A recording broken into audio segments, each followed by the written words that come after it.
Terima kasih Anda masih bersama kami dalam Info 7 Malang Raya. Pembahasan terhadap rancangan Kitab Undang-Undang Acara Pidana atau RKUHP terus dilakukan oleh kalangan akademisi dan praktisi hukum.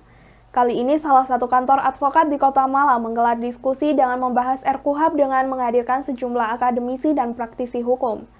Para pakar hukum berharap RKUHP dapat menghadirkan sistem peradilan pidana terpadu yang bermartabat dan berintegritas. Diskusi dalam membahas RKUHP yang diselenggarakan oleh salah satu kantor advokat di Kota Malang diikuti oleh puluhan peserta yang terdiri dari akademisi dan praktisi hukum. Diskusi ini menghadirkan 3 orang pembicara, yakni dari pakar hukum di Kota Malang dan Surabaya. Salah satu pembicara yakni Profesor Inyoman Nurjaya, pakar hukum dari UB Malang, menekankan pentingnya pembaruan hukum acara pidana dalam kerangka sistem peradilan pidana terpadu. Profesor Inyoman mengatakan bahwa hukum acara pidana bukanlah sekedar tata cara proses peradilan, melainkan bagian dari sistem besar yang menyangkut penegakan hukum, perlindungan HAM, serta kepastian dan keadilan hukum. Ia menambahkan bahwa hukum acara pidana itu bukan berdiri sendiri, tetapi merupakan bagian dari sistem. Sistem penegakan hukum pidana yang bekerja secara sinergis antara kepolisian, kejaksaan, pengadilan, lembaga permasyarakatan, dan lembaga terkait lainnya yang harus terintegritas. Ia menjelaskan bahwa dalam sistem tersebut perlindungan terhadap hak asasi manusia harus dijunjung tinggi.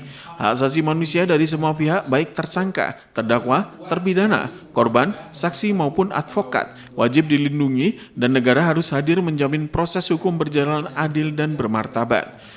Untuk itu, RKUHP yang sedang dirancang harus mampu menjawab tantangan zaman dan perubahan hukum acara pidana harus mempertimbangkan dinamika sosial dan global yang terjadi.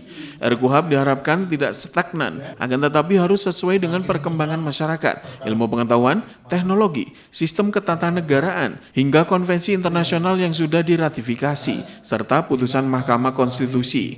Serta tidak mengabaikan diberlakukannya KUHP nasional melalui Undang-Undang Nomor 1 Tahun 2023.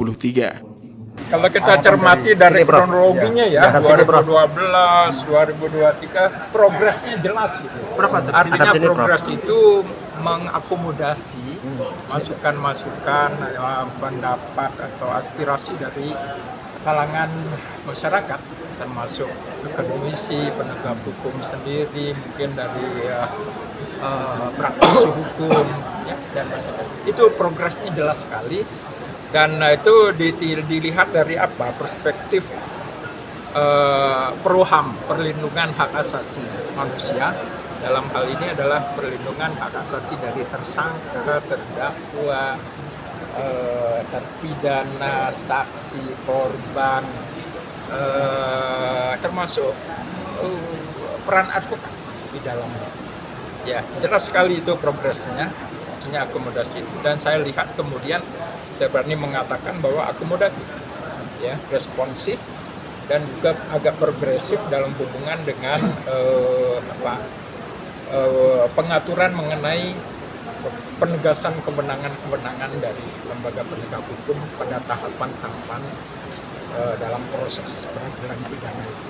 Poinnya itu di sana.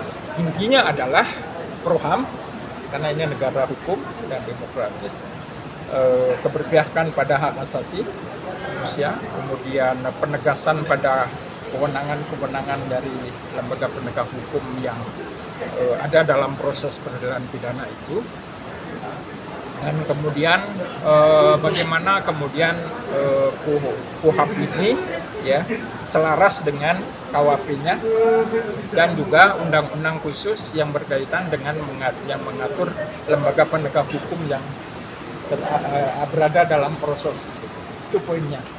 Ya. Simon Alfredo melaporkan.